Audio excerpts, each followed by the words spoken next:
Ini mungkin yang nanya juga ngerokok kali ini. Untuk meyakinkan apa? Rokok haram. Itu mulai sekarang berhenti, nggak boleh ngerokok lagi. Haram hukumnya rokok itu. Ihdinas siratal mustaqim.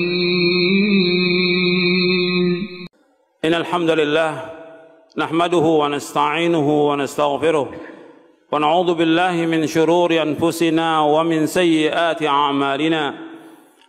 من يهده الله فلا مضل له ومن يضلل فلا هادي له أشهد أن لا إله إلا الله وحده لا شريك له وأشهد أن محمدا عبده ورسوله اللهم صل وسلم وبارك على نبينا محمد وعلى آله وصحبه أجمعين. Ada beberapa pertanyaan yang masuk, yang bisa saya jawab, yang tidak wallahu a'lam bishawab. Apakah ada Rasulullah para sahabat mengadakan peringatan malam nisfu Sya'ban? Ini enggak ada. Riwayat yang mereka bawakan hadisnya maudhu. Maudhu artinya apa? Palsu. Ada berapa riwayat yang maudhu bahwa malam nisfu Sya'ban itu dianjurkan sholat 100 rakaat. Setiap rakaat baca Al-Ikhlas 10 kali, maka dinamakan sholat alfiyah. Alfiyah artinya alaf 1000. Sholat alfiyah. Ini perbuatan beda yang dilakukan. Atau baca Yasin berapa kali segala macam. Nggak ada contoh dari Rasulullah SAW. Ini hadisnya maudhu, palsu hadisnya. Nggak boleh dipakai sebagai hujah. Jadi nggak ada peringatan-peringatan malam nisfu Sya'ban. Nggak ada dari Rasulullah SAW. Yang ada contoh Nabi di bulan Sya'ban banyak puasa. Itu aja Nabi lakukan. Tapi kalau sudah lewat pertengahan Sya'ban kita baru mau mulai puasa, nggak boleh. Nabi bersabda SAW, "Idzan tasafa Sya'ban fala tasumu." Apabila sudah lewat pertengahan Sya'ban jangan kalian puasa. Ya kalau mau puasa sejak awal Sya'ban. Dan Nabi puasa paling banyak ya bulan Sya'ban, setiap hari sampai menjelang Ramadan. Jadi 2 hari sebelum Ramadan ya kita berhenti. Sebab kata Nabi, nggak boleh kita mendahulukan Ramadan sehari puasa atau 2 hari puasa, nggak boleh. Juga nggak boleh kita melakukan puasa di hari yang syak, yang ragu, nggak boleh. Tentang mempelajari akidah ini, apakah akidah ini kita pelajari dulu 13 tahun baru hukum yang lain? Tidak, bersamaan. Cuma yang paling pokok didakwakan adalah akidah, kita pelajari akidah. Yang lain tetap fikih. Bahkan tidak bisa kalau memang gurunya mumpuni memahami. Jam pertama akidah, jam kedua masalah fikih, nggak ada masalah. Tapi yang pokok tetap akidah harus dikaji. Setiap waktu dikaji tentang akidah. Orang yang tidak mempelajari akidah aswaja, dia tidak ikut kepada aswaja, apakah boleh dikafirkan? Nggak boleh. Ini dalam buku ini saya jelaskan orang Islam tuh nggak boleh gampang-gampang mengkafirkan orang lain, nggak boleh mengkafirkan. Tetap kita mengajak, berdakwah, mengajak mereka, itulah Islam, mengajak. Nggak boleh mengkafirkan. Kalau mengatakan bahwa ada firqah-firqah yang sesat, ya dasarnya dalil hadis Nabi. Nabi yang mengatakan bahwa umat Islam berpecah menjadi berapa? 73 golongan. 72 masuk neraka. 72 ini yang dikatakan firqah-firqah yang sesat dengan dasar hadis Nabi gitu. Tapi tidak dikafirkan, tidak. Kecuali nanti ada firqah-firqah yang memang sudah keluar dari agama Islam karena mereka menolak Al-Quran ditolak, ya kafir. Atau dia nggak mau pakai hadis, pokoknya semua hadis Bukhari Muslim nggak mau pakai, ya kafir. Menolak hadis Nabi SAW yang sahih. Tapi itu pun yang menjelaskan ulama setelah sampai hujjah, bukan setiap orang, bukan. Ini sudah saya jelaskan tadi tentang nisfu Sya'ban, nggak ada perayaan nisfu Sya'ban. Termasuk juga nanti yang berkaitan dengan Asy-Sya'bana. Di daerah Hijaz itu namanya istilah Asy-Sya'bana. Asy-Sya'bana ini artinya perayaan menjelang Ramadan. Seperti apa Sya'bana ini? Seperti makan-makan, kumpul makan-makan menjelang Ramadan. Ini nggak ada. Jadi seolah-olah karena kita mau puasa, ya kita puasin dulu lah semuanya sebelum kita masuk penjara. Ini juga nggak benar ya seperti ini. Jadi seolah Ramadan itu penjara buat dia, nggak boleh makan. Ini pemahaman yang berbahaya. Makanya lebih dekat kepada bid'ah perbuatan ini kata para ulama. Orang makan biasa aja, tapi sengaja kumpul-kumpul di bulan Sya'ban karena menyangka, nggak ada contohnya. Sama seperti orang mau ziarah kubur menjelang Ramadan. Makanya macet kan di pemakaman-pemakaman di mana-mana kalau menjelang Ramadan 1 hari 2 hari, seolah-olah ziarah kubur itu menjelang Ramadan. Mau pamit dulu sama bapak ibu sebelum Ramadan.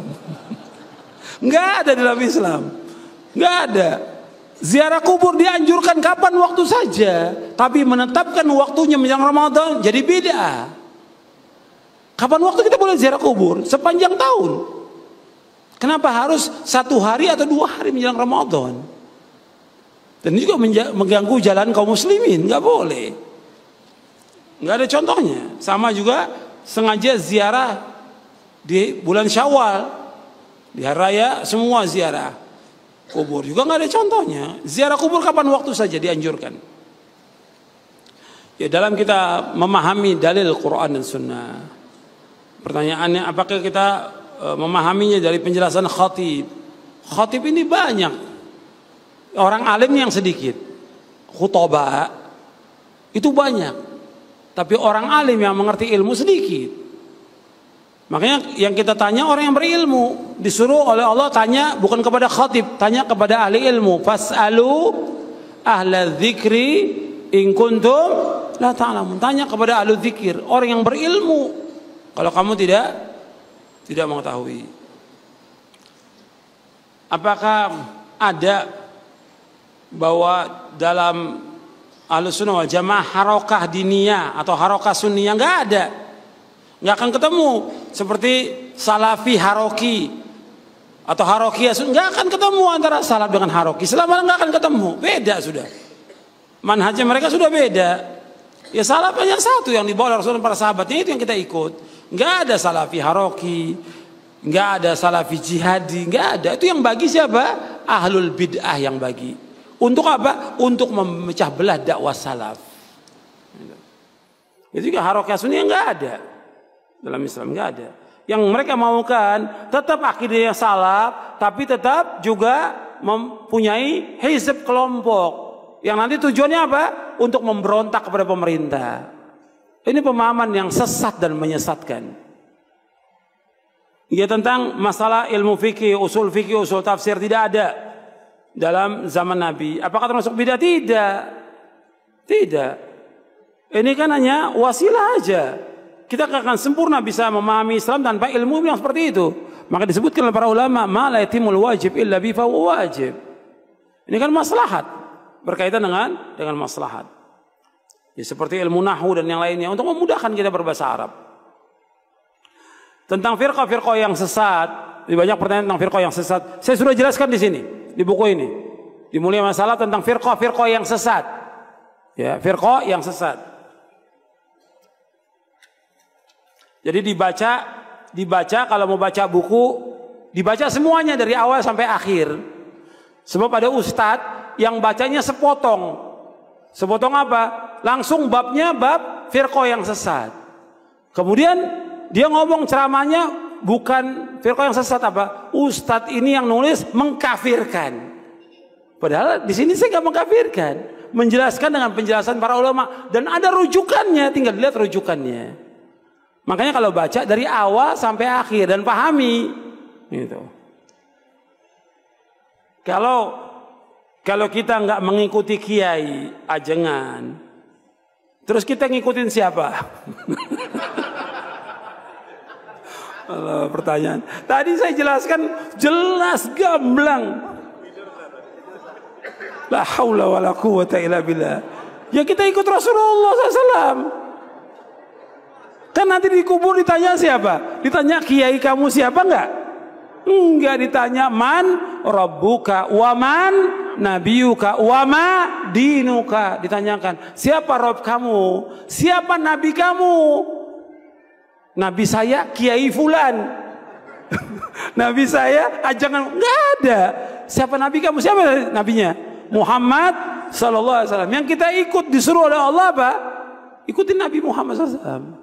Sekarang Nabi sudah meninggal, kan ada keterangan di hadis Nabi tentang sunnah-sunnah Nabi. Ada Sahih Bukhari, Muslim, Abu Daud, Tirmidzi. Ini semua sabda Rasulullah SAW. Nabi bersabda sallallahu alaihi wasallam. Tinggal kita ikuti dan perbuatan dijelaskan.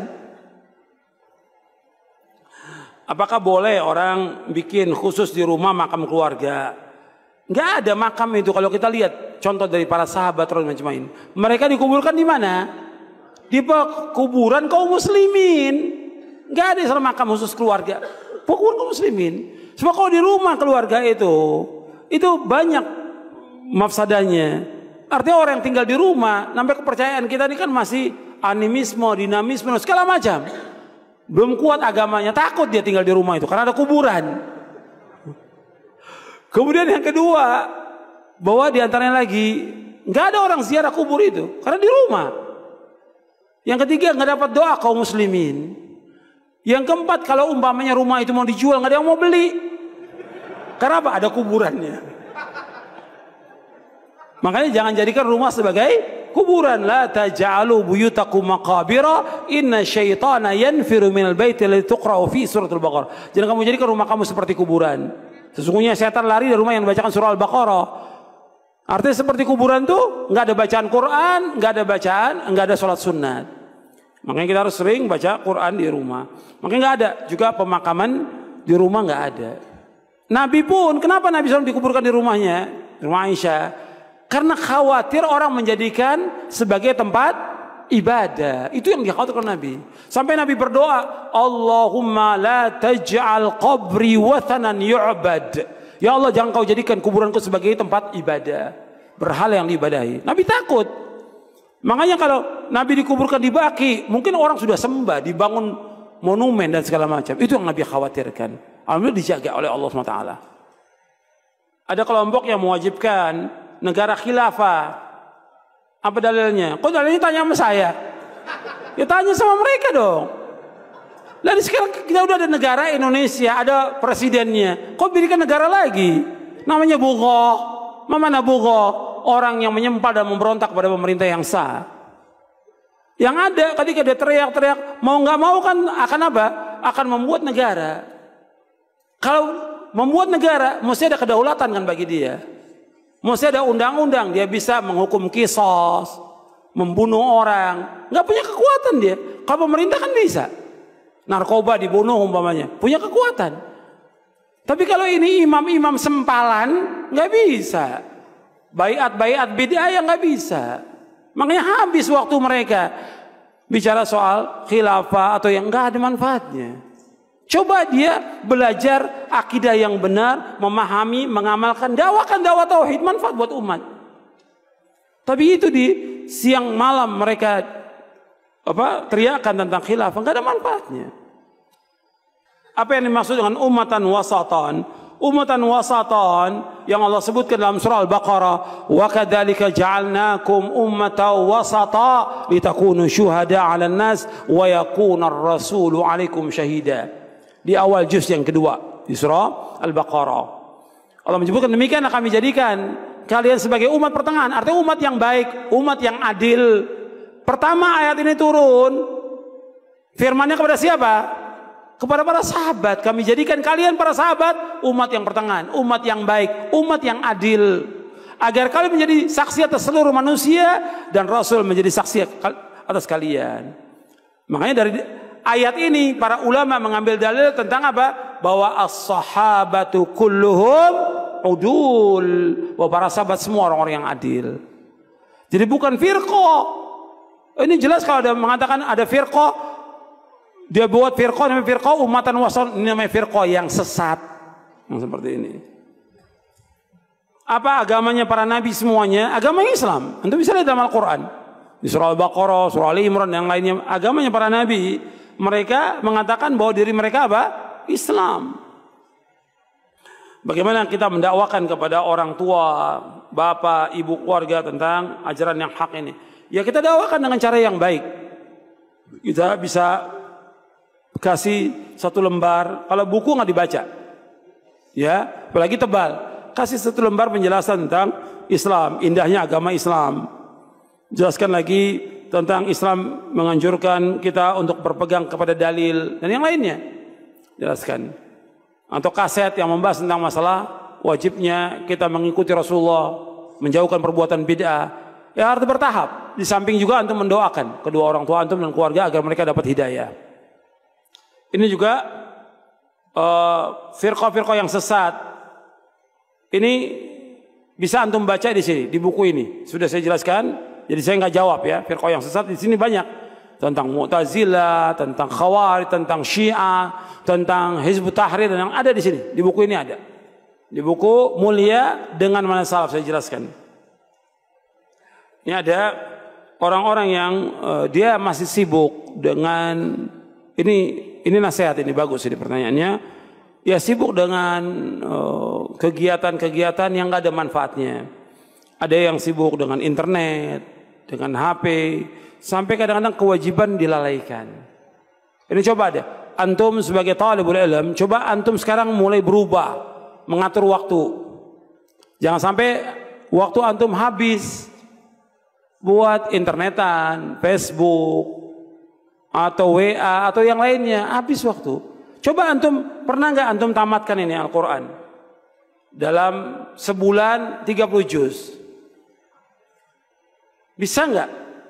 Sahabat dalam sepekan mereka sudah khatam. Berarti sehari mereka baca 4 juz. Antum masih sibuk dengan internet, sibuk dengan HP. Rugi. Banyak waktu yang terbuang. Maka saya tulis di situ di buku saya, waktumu dihabiskan untuk apa? Banyak waktu yang terbuang dengan sia-sia umat Islam ini. Rugi. Ya ada yang buat dagang habis, buat kerja waktunya habis, buat main-main, buat nonton, main HP, dan segala macam. Cobalah. Antum sekarang kembali, berubah. Kan kita harus berubah kepada yang lebih baik. Ini selesai baca kitab hadis, kemudian baca buku ini. Antum sudah beli buku, baca. Coba usahakan sehari baca 5 lembar. Kalau sanggup 10 lembar. Kalau bisa 24 lembar. Kenapa 24? Koran 24 halaman. Koran 24 halaman. Yang kecil hurufnya orang bisa baca tuh, yang kecil hurufnya. Tapi kalau Quran nggak kelihatan, mesti beli kacamata. Coba antum baca, tamatkan. Kitab tauhid antum tamatkan. Kitab-kitab yang lain ulama salaf antum tamatkan. Manfaat buat antum. Antum baca, istri baca, anak baca, manfaat. Coba deh. Waktu kita banyak terbuang dengan sia-sia. Makanya kita banyak nggak paham tentang agama karena apa? Itu waktu terbuang dengan sia-sia. Coba antum merubah sekarang ini kepada yang lebih baik dan bertaubat kepada Allah dengan taubatan nasuha. Tentang sujud tilawah dalam Al-Quran, kenapa kita disunahkan sujud? Karena ketentuan ini demikian dari syariat. Bukan wajib, sunnah. Sujud tilawah itu sunnah. Bagaimana kita menyikapi penguasa yang tidak berhukum dengan hukum Allah, yang mereka tidak melaksanakan syariat Islam? Itu disuruh kita sabar. Kan hadisnya banyak, Nabi menyuruh kita untuk sabar. Nabi SAW menganjurkan kita untuk sabar ketika menghadapi pemimpin-pemimpin yang zalim, yang jahat kepada kita. Suruh sabar. Jangan memberontak, jangan. Nggak ada manfaatnya. Disuruh kita sabar. Itu adanya pemimpin yang zalim, ada penguasa yang zalim, atau ada penguasa yang non muslim disebabkan karena dosanya kaum muslimin. Itu ingat, dosanya kaum muslimin. Allah berfirman, "Wa ma asabakum min musibatin fabima kasabat aydikum wa ya'fu an katsir." Apa saja musibah menimpa kalian dengan sebab dosa-dosa kalian. Dan Allah banyak memberikan maaf. Jadi ada pemimpin yang zalim, ada penguasa yang zalim, atau yang bukan muslim dengan sebab dosanya kaum muslimin. Disuruh kita apa? Sabar. Sabar dan sabar. Kalau kita lihat pemimpin-pemimpin yang ada sekarang ini belum seperti Hajjaj bin Yusuf. Ya. Belum seperti Hajjaj bin Yusuf yang ada pada zamannya Ibnu Umar. Yang ada pada zamannya Imam Hasan Al-Basri dan yang lainnya. Hajjaj bin Yusuf di dalam Sunan At-Tirmidzi disebutkan oleh Imam At-Tirmidzi telah membunuh 120.000 kaum muslimin. 120.000. Tapi tetap Ibnu Umar sholat di belakangnya Hajjaj bin Yusuf, tidak memberontak. Sabar, sabar. Ketika ada orang bertanya kepada Hasan Al-Basri, apakah kita memberontak? Jangan. Nanti Allah akan gantikan Hajjaj yang lebih jahat lagi daripada itu. Disuruh kita sabar. Isbiru, isbiru kata Rasulullah SAW. Gitu. Bagaimana dengan akidah aswaja yang ada di masyarakat? Ya banyak yang menyimpang. Mereka namakan aswaja tapi mereka nggak mengkaji akidahnya. Makanya orang-orang yang mendakwakan akidah aswaja, ya baca buku ini. Syarah akidah Ahlussunnah wal Jamaah. Ini bagian kecil aja dari sekian banyak akidah yang ditulis oleh para ulama salaf. Ini yang saya muat baru sedikit aja.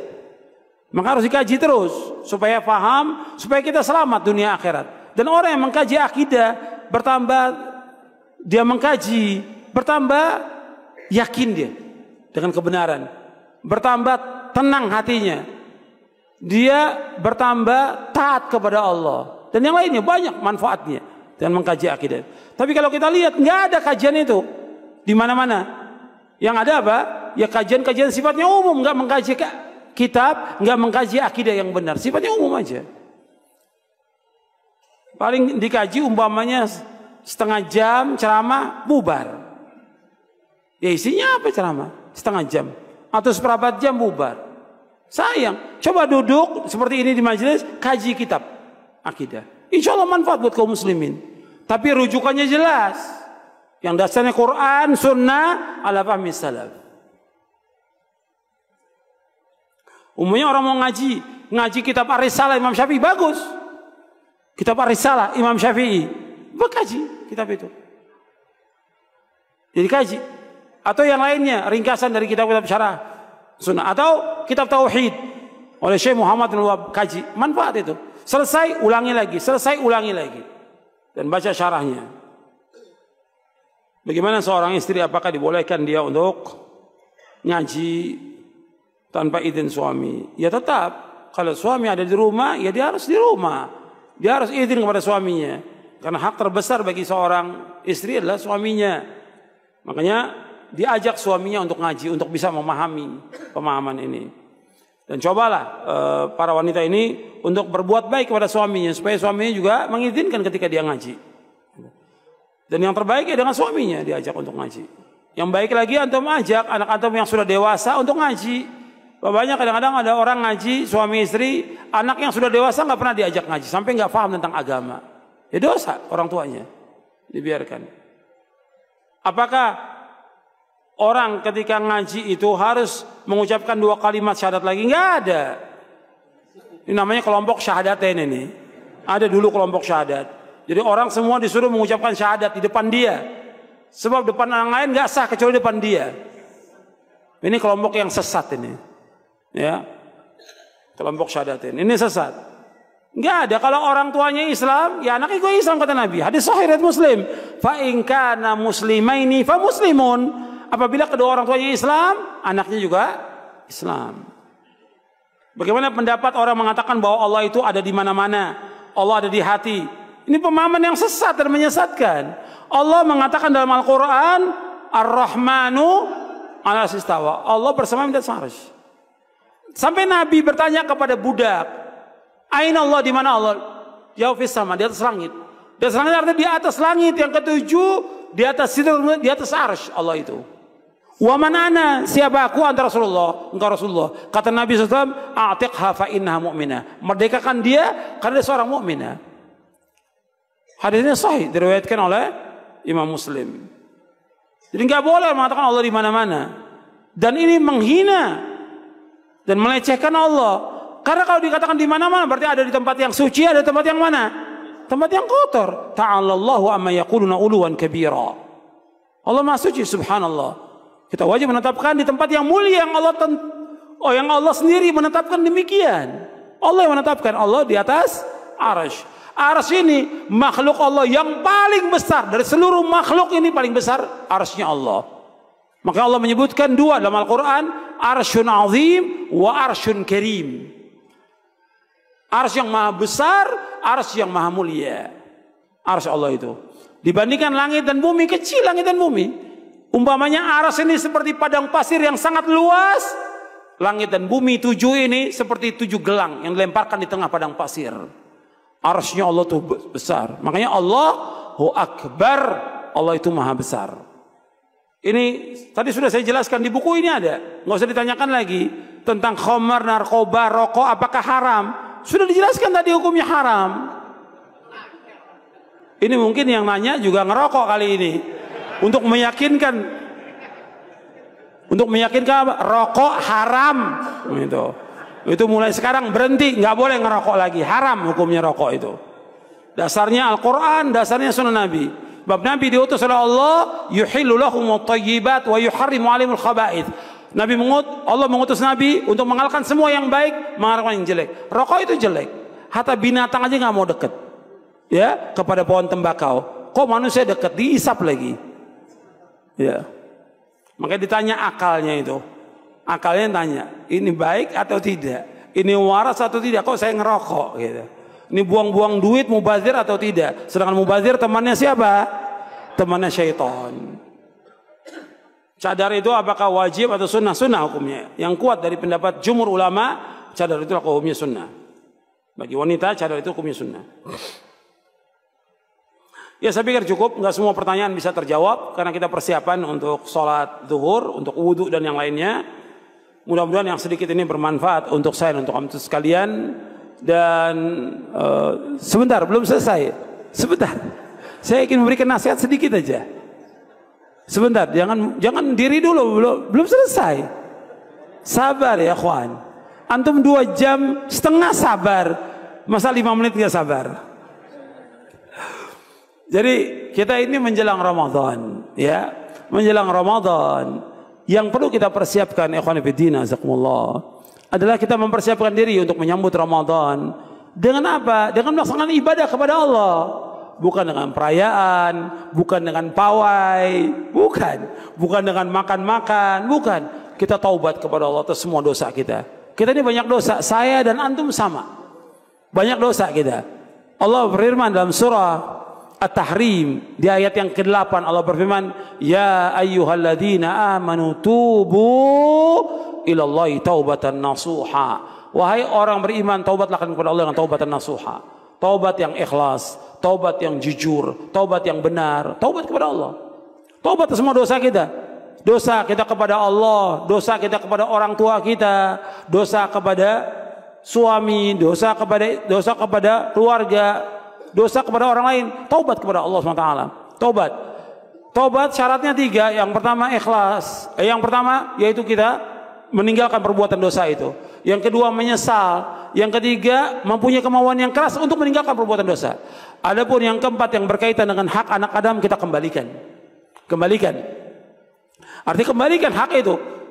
Kita utang pada orang, bayar.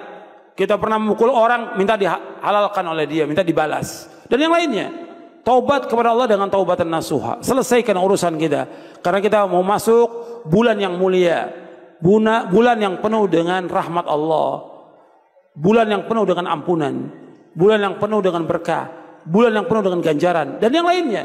Kita taubat dulu, bersihkan hati kita, bersihkan diri kita, bersihkan semuanya. Taubat kepada dengan taubatan nasuha. Kemudian ikhwan fillah, jazakumullah, kita kembali kepada Allah dengan melaksanakan sholat yang 5 waktu, jangan kita tinggalkan lagi, berbuat baik kepada kedua orang tua, dan terus minta kepada Allah agar istiqomah. Setelah Ramadan pun tetap kita demikian sampai kita diwafatkan oleh Allah. Kemudian membaca Al-Quran dan yang lainnya, perbuatan baik lakukan, sedekah, zakat, infak, dan kita lakukan. Semua perbuatan baik kita lakukan. Itu yang pertama, kita harus bertaubat kepada dengan taubatan nasuha. Yang kedua yang Anda perhatikan yaitu waktu. Nabi bersabda sallallahu alaihi wasallam di dalam hadis yang sahih yang diriwayatkan oleh Imam Bukhari, At-Tirmidzi, Ahmad dan yang lainnya dari sahabat Ibnu Abbas radhiyallahu anhu, Nabi bersabda, ni'matani maghbunun fima katsirun minan nas as-sihhatu wal faragh. Ada 2 nikmat yang banyak manusia tertipu dengan 2 nikmat itu, yaitu nikmat sehat dan waktu luang. Tertipu manusia. Makanya kita gunakan sehat kita dan waktu kita untuk ibadah kepada Allah SWT. Sibukkan diri kita dengan ibadah dan kita bersemangat dalam ibadah kepada Allah. Jangan malas. Jangan malas. Nggak ada dalam dakwah ibadah itu berhenti, tidak ada. Tidak ada berhenti dalam ibadah kepada Allah, nggak ada. Nggak ada. Ibadah terus sampai kita wafat. Kerja, orang kerja pensiun berhenti, iya ada. Tapi untuk dakwah, untuk ibadah, untuk membaca Quran, untuk bersedekah, untuk yang lain nggak ada. Berzikir nggak ada istilah berhenti sampai kita diwafatkan oleh Allah. Harus terus, dan kita harus punya kemauan yang keras dan semangat yang tinggi dalam ibadah kepada Allah. Jangan nunda-nunda kesempatan kebaikan, jangan ditunda. Anda perhatikan ayat dan hadis Nabi SAW. Allah berfirman di dalam surah Al-Anbiya mengenai para nabi dan para rasul. Saya mau tanya kepada antum, para nabi dan para rasul dijamin dengan sorga atau tidak? Dijamin sorga. Kita nggak dapat jaminan sorga. Rasul dijamin sorga, tapi Allah sebutkan tentang mereka, innahum kanu yusari'una fil khairat wa yad'unana raghaban wa rahaba wa kanu lana khashi'in. Mereka para nabi rasul bersegera dalam berbuat kebaikan, segera dalam berbuat kebaikan, nggak nunda-nunda. Terus apa aja bisa dilakukan, lakukan kebaikan itu. Dan mereka berdoa kepada kami dalam keadaan takut dan harap, dan mereka khusyuk dalam ibadah kepada kami, kata Allah. Itu dijamin dengan surga mereka. Kita nggak dapat jaminan, maka kita bersegera fastabiqul khairat. Kemudian hadis Nabi bersabda tentang orang mukmin yang kuat, mukmin yang lemah, dan keduanya ada kebaikan. Setelah itu Nabi bersabda, ihris ala ma yanfa'uka wasta'in bila wala ta'jaz. Kata Nabi, berkemauan keras kepada apa yang bermanfaat bagi kamu. Minta tolong kepada Allah, jangan lemah. Orang mukmin nggak boleh lemah, nggak boleh malas. Kita harus punya kemauan yang keras tentang perbuatan-perbuatan yang baik, punya kemauan. Nggak boleh kita putus asa rahmat Allah. Nggak boleh kita mengingat masa yang lalu kita yang jelek, enggak. Sudah, tinggalkan semua, taubat kepada Allah, lakukan perbuatan baik sampai kita diwafatkan oleh Allah SWT. Berlomba-lomba dalam kebaikan, semangat yang tinggi dalam menuntut ilmu, dalam membaca, dalam menghafal, dalam qiyamul lail, dalam bersedekah, dalam berdakwah, dalam yang lain. Kita harus berkemauan yang keras, nggak boleh lemah, nggak boleh. Minta tolong pada Allah, wala ta'jaz, jangan lemah dan jangan malas. Kemudian Nabi mengajarkan kepada kita semuanya doa kepada Allah. Antum hafalkan doa ini agar bermanfaat untuk antum dalam doa dan wirid. Antum bisa baca, Nabi berdoa kepada Allah agar kita dijauhkan dari sifat-sifat yang jelek, agar hati kita dibersihkan oleh Allah, dan agar kita diberikan oleh Allah ilmu yang bermanfaat. Nabi berdoa kepada Allah, Allahumma inni a'udzubika minal ajzi wal kasal wal jubni wal bukhli wal harami wa adzabil qabr. Allahumma ati nafsi taqwaha wa zakkiha anta khairu man zakkaha anta waliyuha wa maulaha. Allahumma inni a'udzubika min ilmin la yanfa' wa min qalbin la yakhsha' wa min nafsin la tashba' wa min da'watin la yustajabu laha. Ya Allah, aku berlindung pada Engkau dari sifat lemah, dari sifat malas, dari sifat pengecut, dari sifat bakhil, sifat pelit, dan dari umur pikun. Ya Allah, aku berlindung pada Engkau dari azab kubur. Ya Allah, ya Allah, berikan kepada hatiku ketakwaannya. Bersihkan hatiku ya Allah, karena Engkaulah yang dapat membersihkannya hati ini. Engkaulah pelindungnya, Engkaulah penolongnya. Ya Allah, aku berlindung pada Engkau dari ilmu yang tidak bermanfaat, dari hati yang tidak khusyuk, dari nafsu yang tidak pernah puas, dan dari doa yang tidak dikabulkan. Mudah-mudahan bermanfaat, antum hafalkan, dan antum bisa baca antara adzan qomat, ketika sujud, di tengah malam, dan digunakan pada waktu-waktu yang dikabulkan doa kita, dan juga di tempat-tempat yang dikabulkan doa kita. Mudah-mudahan Allah mengampuni dosa-dosa kita. Mudah-mudahan Allah memberikan manfaat dari majelis ini, memberikan rahmat pada kita, memberikan barokah, dan menetapkan kita di atas Islam dan sunnah sampai kita diwafatkan oleh Allah Taala. Wa sallallahu nabiyana Muhammadin sallallahu alaihi wasallam. Subhanakallahumma bihamdik, asyhadu an la ilaha illa anta, astaghfiruka wa atubu ilaik. Assalamualaikum warahmatullahi wabarakatuh.